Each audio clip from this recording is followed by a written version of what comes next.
आल हिंदी तैयारी मंच 101 पर आप सभी मित्रों का स्वागत है।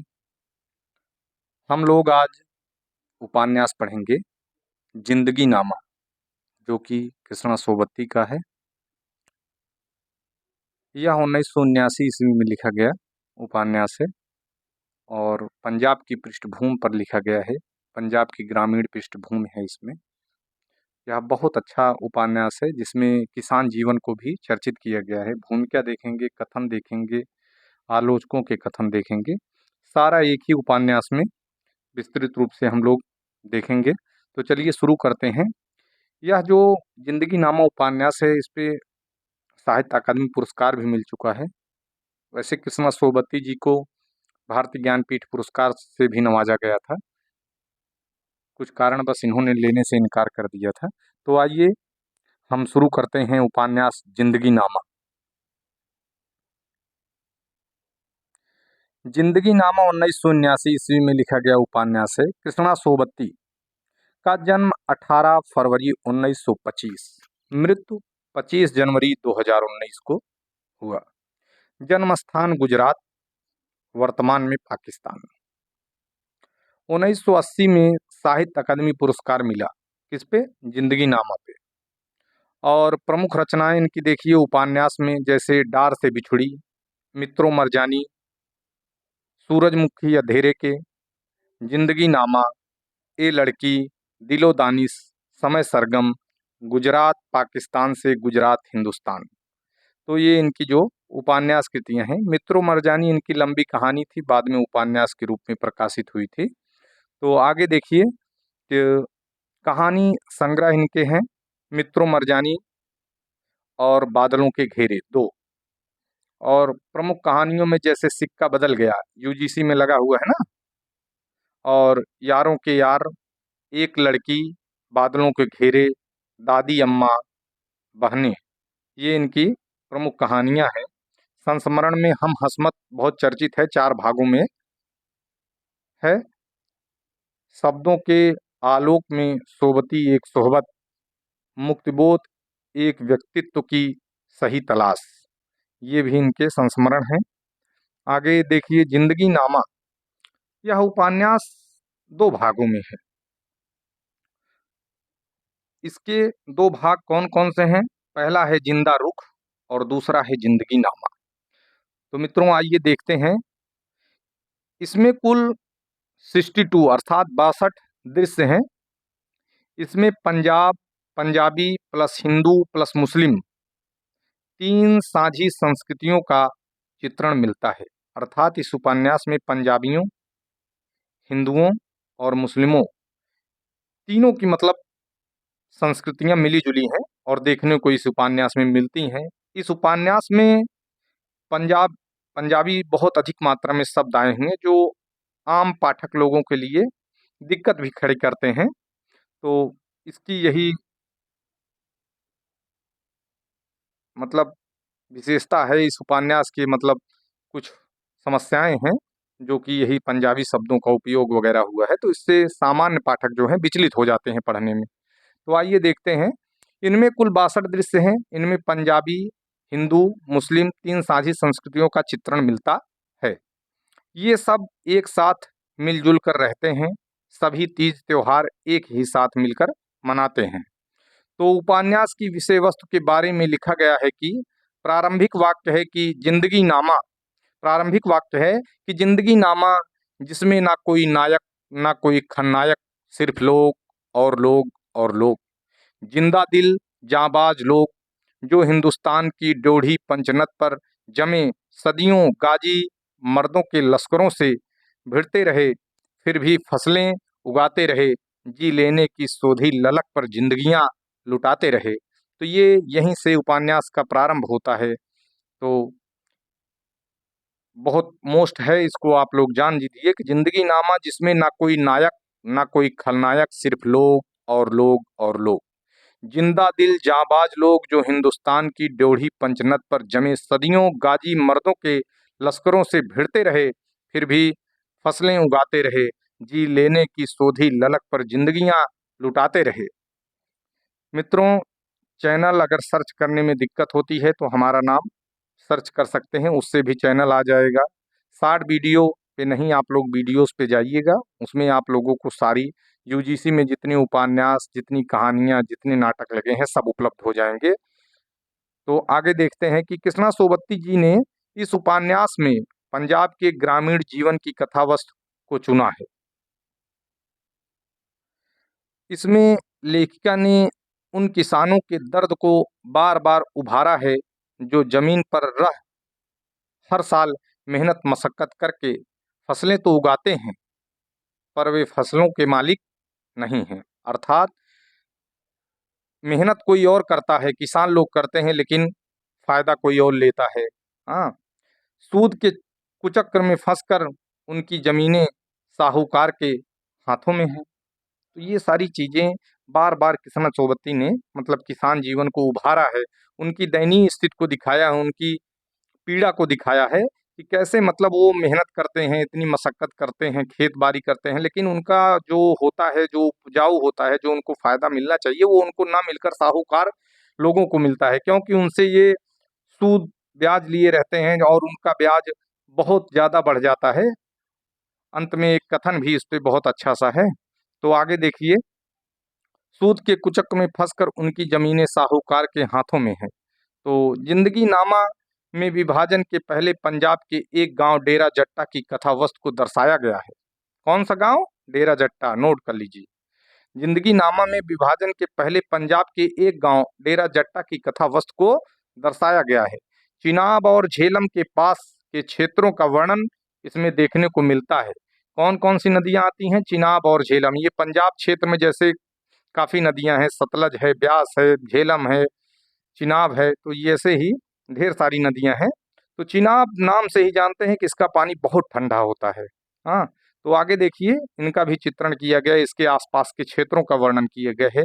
साहनी इस उपन्यास की सशक्त नारी पात्र हैं, जो शाह जी की पत्नी रहती हैं, इनके एक पुत्र भी रहता है। तो आगे देखिए, पंजाब की पृष्ठभूमि पर कल कल करती नदियां, लहराती यह फसलों, खेतों पर अल्हड़ करती पंजाब की कुड़ियां व बच्चे, कच्ची मिट्टी की तिपाई वाले महकते घर, विवाह उत्सव की कितनी भी सूक्ष्म संवेदनाओं को आप देख सकते हैं।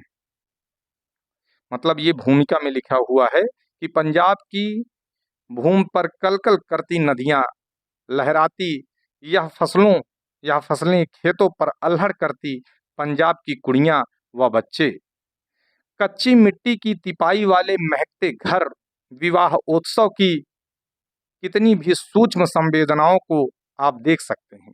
मतलब इसमें सबसे छोटी सी छोटी बात को भी लेखिका ने दिखाने का प्रयास किया है। भूमिका से था ये। उपन्यास का आरंभ एक लंबी कविता से होता है जिसमें उपन्यास की पूरी तस्वीर झलकती है। तो बहुत मोस्ट है ये पंक्तियां, कविता बहुत लंबी है, उसकी मैंने चंद पंक्तियां ली हुई हैं, तो आप लोग नेट पे डाल के पढ़ सकते हैं, या जिनके पास किताबें हैं वो पढ़ सकते हैं। तो देखिए, इसकी मोस्ट पंक्तियां मैंने लिया है। गलबहियों सी उमड़ती मचलती दूध भरी छतियों सी, चनाब और झेलम की धरती माँ बनी। बहुत अच्छी सी पंक्तियां हैं कि गलबहियों सी उमड़ती मचलती दूध भरी छतियों सी, चनाब और झेलम की धरती माँ बनी। आगे देखिए कि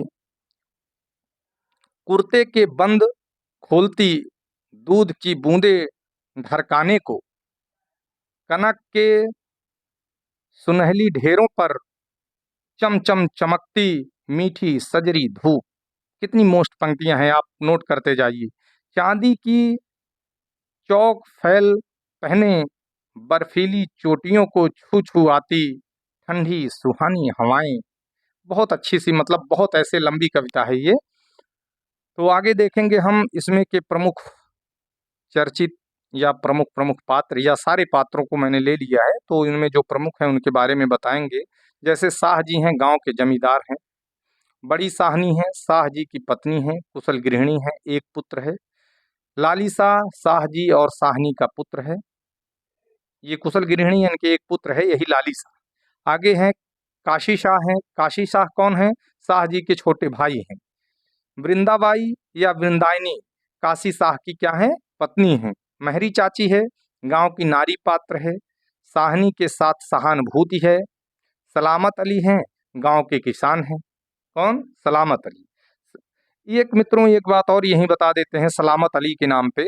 जैसे रंगभूमि एक उपन्यास है ना प्रेमचंद जी का, तो उसमें ताहिर अली हैं। तमस एक उपन्यास है भीष्म साहनी जी का, उसमें एक पात्र है मुराद अली, जो नत्थू को मतलब 5 रुपए देकर सूअर कटवाता है, मुराद अली। तो नोट करते जाइए, रंगभूमि में ताहिर अली, तमस में मुराद अली, और जिंदगी नामा में सलामत अली और मेहर अली 2 पात्र हैं। सलामत अली भी हैं और मेहर अली भी हैं, तो इसको नोट करिए। और सिंदूर की होली में माहिर अली एक पात्र हैं। तो ये सारी चीजें आप अभी से नोट कर लीजिए कि रंगभूमि, फिर से लिखिए, रंगभूमि ताहिर अली, तमस मुराद अली, जिंदगी नामा सलामत अली और मेहर अली 2 पात्र हैं, अलग अलग हैं दोनों, सलामत अली और मेहर अली।